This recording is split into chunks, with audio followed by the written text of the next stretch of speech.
ताई, मला तुला एक विचारायचं आहे, विचारू? हो बोल, काय झालं? आई मगाशी तुझ्याशी बोलताना जिजू कॉल करत होते ना तुला? हो का? मग तू उचलला का नाही फोन? आईशी बोलत होते मी. अच्छा, पण मग आत्ता केलास का त्यांना कॉल? ज्योती, हा आमच्या दोघांमधला प्रश्न आहे. तू यात नको पडूस. तू तुझं काम कर आणि झोपायला जा. नाही, बरोबर आहे, हा तुझा प्रश्न आहे. म्हणजे तू जे करशील ते बरोबर असेल. पण अगं ताई, एखाद्या काळजीपोटी आपल्याला फोन करतोय, मेसेजेस करतोय आणि तू काही रिप्लाय नाही देणार, कॉलबॅक नाही करणार, तर त्याने काय करायचं अगं? ताई अगं, तू त्यांना आत्ता एक कॉल करून बघ गं. खरंच म्हणजे किती आनंद होईल बघ त्यांना. झालं तुझं प्रवचन देऊ. का तुम्हाला नेहमी प्रवचन देत असतेस ग? तुझे सल्ले नको आहेत मला, कळलं? मला कोणाशी कसं आणि कधी बोलायचंय ना हे चांगलंच माहिती. तू सांगायची गरज नाहीये. बघ ताई, तू परत चिडलीस. अगं जरा शांत हो ना. इतकी चिडचिड करून काय करशील? आणि आई मगाशी तुला हेच समजावत होती ना, तू तिचंही नाही ऐकणार आहेस का?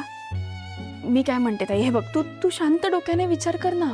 आणि आत्ता पण वेळ नाही गेली आहे. मला अजूनही वाटतंय की जिजू अजून जागे असतील तुझा कॉल येईल म्हणून. आणि अगं म्हणजे तुझं न बोलण्याचं लॉजिक मला काही कळत नाहीये. तुमच्यात काही प्रॉब्लेम आहे का? ते तुला काही बोलले आहेत का?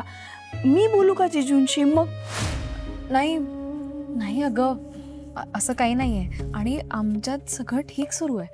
पण काय ना, इतक्या जबाबदाऱ्या आहेत, त्याचंच थोडंसं टेन्शन आहे. भीती वाटते अगं मला. म्हणजे इतकं मोठं घराणं आहे, मी सगळं नीट सांभाळू शकेन नाही, काही कळत नाही अगं मला. म्हणून कधीतरी ही अशी चिडचिड होते आणि कोणाशीच बोलायची इच्छा नाही होत अगं माझी. अगं ताई, तू किती विचार करतेस? इतका नको विचार करू अगं. तू सगळं नीट करशील, खात्री आहे मला. थँक्यू.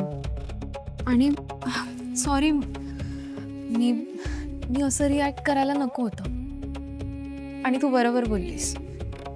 मी करते त्यांना फोन, बोलते त्यांच्याशी. मी ठेवते. नाही,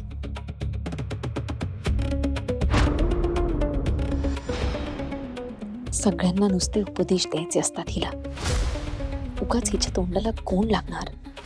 त्यापेक्षा तिला असंच हो हो केलेलं चांगलं आहे.